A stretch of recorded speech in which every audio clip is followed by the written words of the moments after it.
UzAuto Motors aksiyadorlik jamiyati zavodida Kaizen guruhlarining navbatdagi 10-umum zavod konferensiyasi bo'lib o'tdi. Tadbir Kaizen jarayonlarida faol ishtirok etib, yuqori natijalarga erishgan guruhlar taqdirlandi.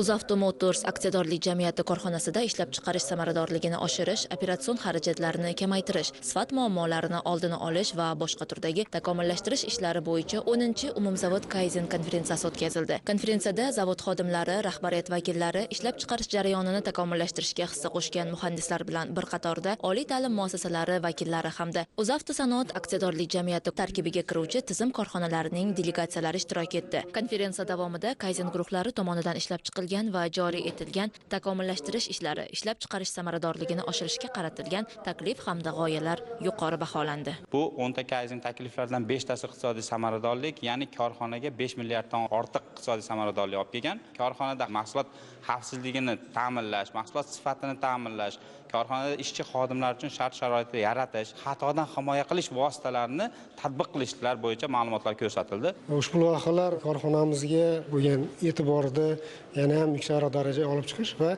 asosiysi natijalarni, sifat, samaradorlik, xavfsizlik nuqtai nazaridan keyingi pog'onaga olib chiqish bilan e'tiborga molik. Biz asosiy e'tiborimiz texnik muhandislarni rivojlantirishga ham qaratiladi. Avvalgi konferensiyalardan juda ham katta farqi bo'ldi.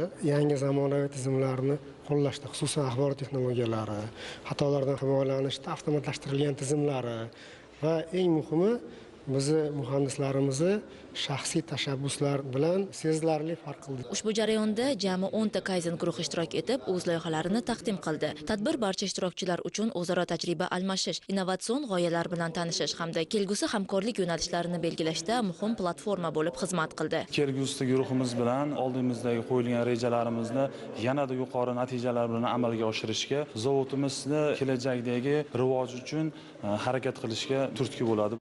Tadbir davomida Kaizen guruhlarining tashabbuslari, ularning ahamiyati, murakkablik darajasi, taqdimot sifati hamda amaliy natijadorligi bo'yicha atroflicha baholab chiqildi. Konferensiya yakunida yuqori natija ko'rsatgan jamoalar maxsus sertifikatlar va esdalik sovg'alari bilan rag'batlantirildi.